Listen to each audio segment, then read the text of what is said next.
Bienvenue dans Reportage, le magazine de la rédaction de I24 News. Pour tous les Syriens, Israël est désigné comme l'ennemi, le pays qu'il faut nier à défaut de le détruire. L'État avec lequel envisager la paix est une trahison. Un mur de haine qui, malgré les cessez-le-feu, semblait infranchissable. Mais aujourd'hui, la guerre civile qui ravage la Syrie a créé une brèche dans ce mur. Des Syriens qui traversent la frontière pour remettre leur sort entre les mains d'Israéliens. Ces Israéliens qu'on leur a appris à haïr. Cette situation paraissait impensable. Et pourtant, depuis 2 ans maintenant, Israël a accueilli plus de 800 Syriens dans ses hôpitaux, dont la moitié est passée par l'hôpital Zev de Safed dans le nord d'Israël. En immersion avec ces équipes médicales, nous avons pu partager l'intimité de ces blessés syriens, enfants, civils ou combattants. Ils se sont confiés à nous avec une extraordinaire liberté. Aux mains de l'ennemi, un reportage exclusif de Nadav Neuhaus pour I24 News.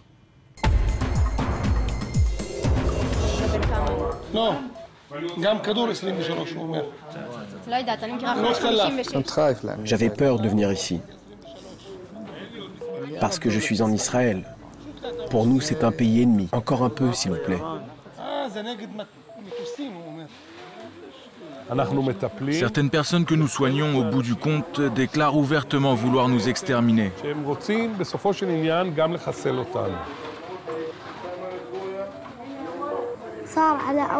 Ça s'est passé sur la première marche de l'escalier. 2 obus sont tombés et j'ai perdu mes jambes.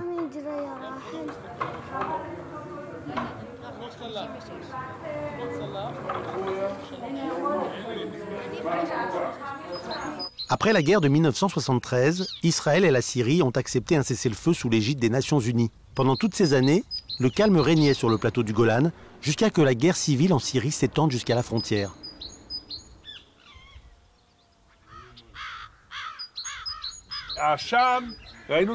De la fumée, nous avons vu de la fumée. C'était une scène complètement surréaliste.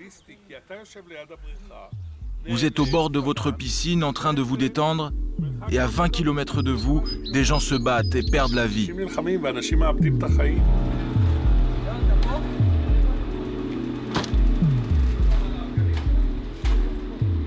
Le 16 février 2013, pour la première fois, un blessé syrien arrive dans un hôpital israélien.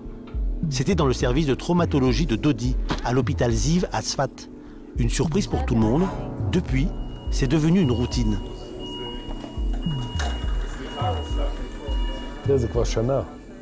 Ça fait un an que je suis ici dans cette folie. Pas seulement moi, tous ceux qui travaillent ici. Il faut bien comprendre qu'Israël et la Syrie sont en guerre. Il y a une frontière qu'on ne peut pas traverser. Parmi les personnes que nous soignons, il y en a qui, au bout du compte, disent ouvertement vouloir nous exterminer.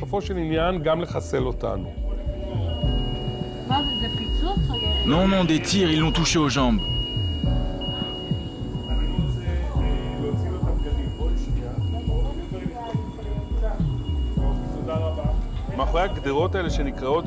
Derrière cette clôture qu'on appelle une frontière, il y a des gens ordinaires, chacun avec ses problèmes, ses douleurs, ses amours. Des gens ordinaires.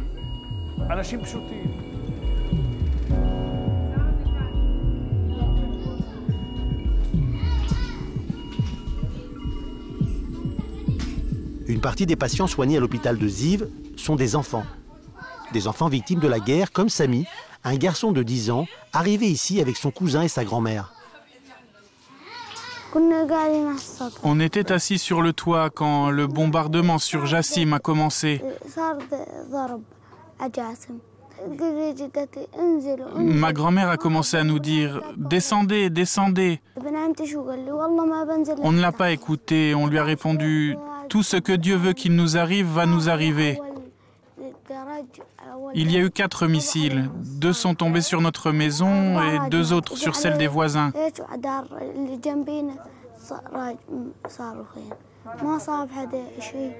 Là-bas, personne n'a été blessé. Et moi, j'ai perdu mes 2 jambes. Mon cousin, lui, en a perdu une.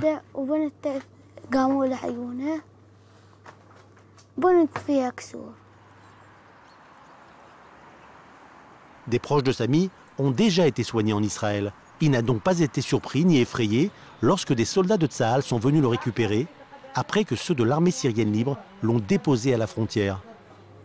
J'étais très heureux, je me suis dit, ils vont tout de suite me donner une jambe. J'ai dit à mon oncle, s'il te plaît, emmène-moi chez eux. Je veux qu'ils me réparent mes jambes, comme ça je serai guéri.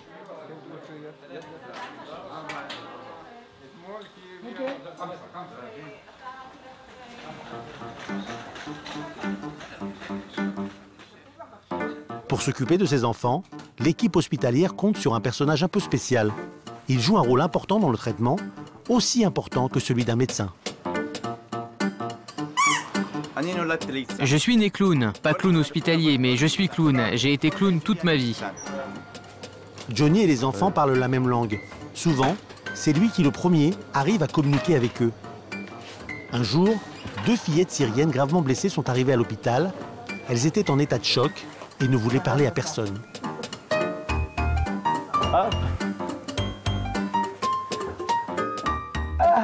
Hello, hello, hello. Je suis rentré dans la chambre. C'était la première fois que j'ai vu des jeunes filles sans jambes. Les poissons, tu connais les poissons? Oui. Allez, on joue. Mais t'as pas fermé les yeux, tu m'as eu. D'ici jusqu'en bas, elle n'avait plus de jambes. C'était tout fin, sa jambe était coupée. والفرفورة عالي مراية وألف ببوباية قلم رصاص ومحاية وأنا بكتب على اللوح وأنتوا بتقروا وراي حرف القاف. Elle ne voulait parler à personne. Elle pleurait tout le temps. Alors, je suis rentré dans la chambre. Elle me dit « Pars, va-t'en, je ne veux personne, je veux juste ma mère. » Alors je lui ai demandé « Et si je te ramène ta maman, est-ce qu'on pourrait être amis ?» Elle m'a dit que oui. Moi et ma mère, on était assis dehors quand les bombardements ont commencé. Tout est devenu tout noir et poussiéreux. Et le réservoir a explosé et tout nous est tombé dessus.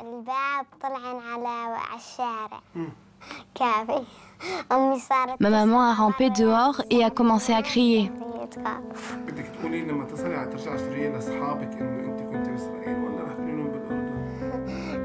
En Jordanie, parce que j'ai peur pour mes frères et sœurs. Je n'ai pas envie que les Syriens nous tuent.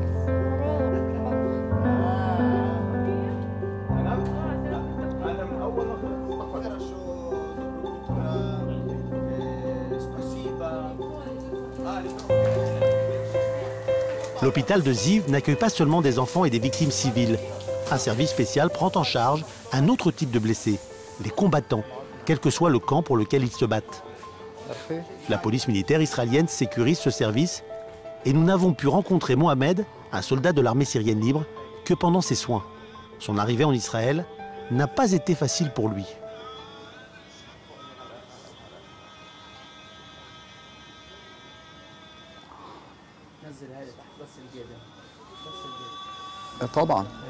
Bien sûr que j'avais peur de venir ici.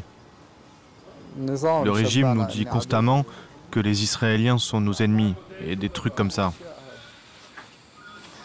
Après 2 mois de soins, Mohamed va bientôt rentrer en Syrie avec une prothèse et un état d'esprit complètement différent, comme beaucoup d'autres. Aujourd'hui, ce qu'on voit est différent. Les types de soins, l'humanité, tout ça c'est ce qu'on a vu en Israël. Oui, j'ai changé d'avis.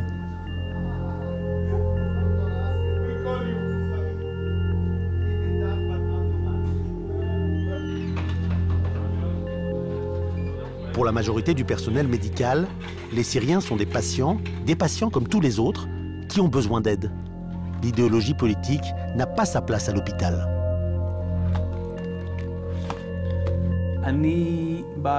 Je suis de droite, oui. Si je suis nationaliste, oui, je suis nationaliste. Je suis pour le grand Israël.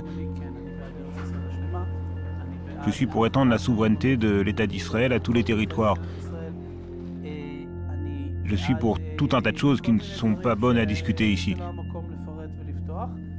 Ça ne m'empêche pas de soigner un enfant qui souffre et qui a mal.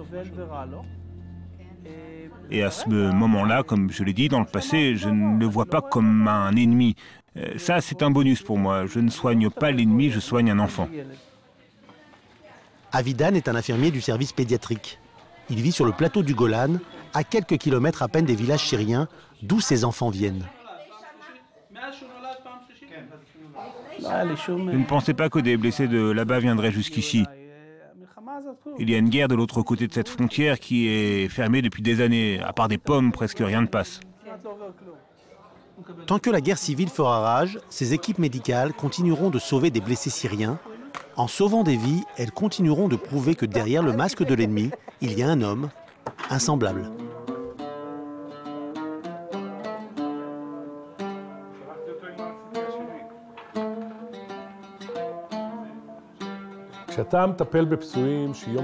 Quand on s'occupe de blessés qui un jour peuvent devenir vos ennemis, les ennemis de vos enfants, de vos petits-enfants, c'est quelque chose de difficile. Mais je crois intimement que s'il y a des chances de paix, et pas de paix entre les nations, mais entre les peuples,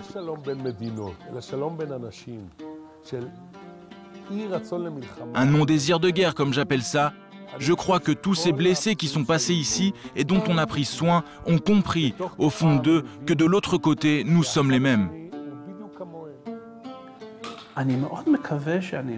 J'espère vraiment que je plante des graines de paix. J'aimerais croire que c'est ce que je fais. Mais je reste sceptique tant que je n'en ai pas la preuve.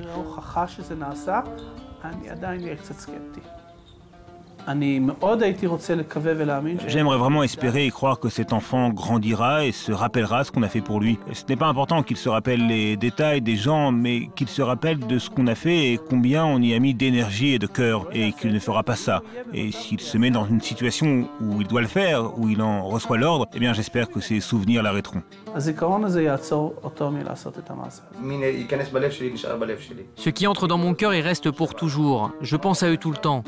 Qu'est-ce qu'ils font? Comment ils vivent maintenant? Où est-ce qu'ils sont?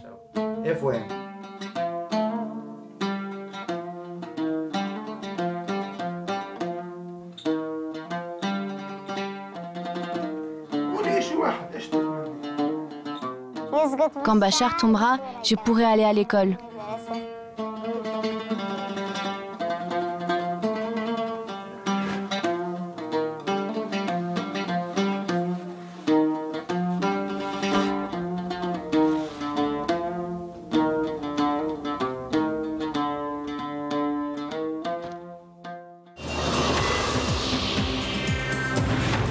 Bonsoir Nadav Nahous.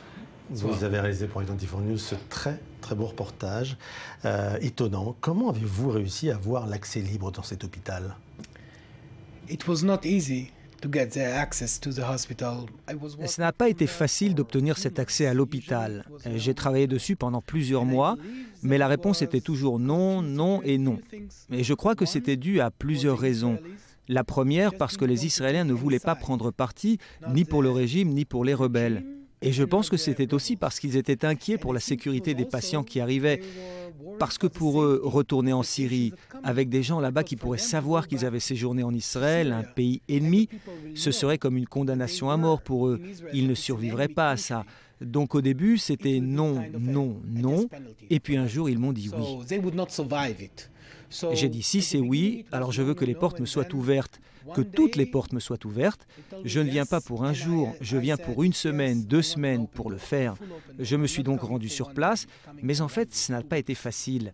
Avec les Syriens non plus, ça n'a pas été facile. Ils étaient un peu timides, très effrayés par les caméras, mais si tu restes et que tu prends le temps, si tu leur donnes le temps, les gens s'ouvrent à toi et te racontent leur histoire.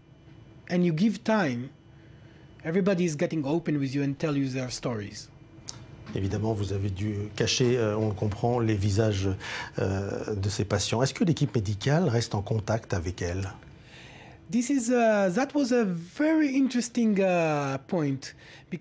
Ça, c'est un point très intéressant, parce que Johnny, le clown que l'on voit dans le reportage, il a gardé le contact avec eux, à travers WhatsApp, à travers les médias sociaux. Et il y a par exemple 2 anecdotes que je trouve incroyables. Un jour, il a reçu un message avec une photo de médicament dans lequel les gens lui demandaient « Combien de fois dois-je prendre ce médicament ?» parce qu'il ne se souvenait plus et le nom du médicament était écrit en hébreu.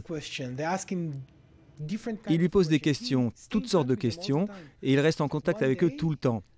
Un jour, il a reçu un message dans lequel la question était « Avez-vous un enfant avec tel et tel nom ?» Il a répondu « Je ne sais pas, mais il y a un enfant ici et nous ne savons pas qui il est. » C'était un enfant de 3 ans qui était arrivé ici sans père, sans mère, sans famille. Il était traumatisé, il ne parlait à personne. Donc le clown a demandé à la personne qui lui a envoyé ce message de lui envoyer une photo. Et quand il est venu voir l'enfant, eh bien c'était le même visage que sur la photo. Et c'est là qu'ils ont réalisé que le père avait survécu à l'attaque et qu'il cherchait son enfant.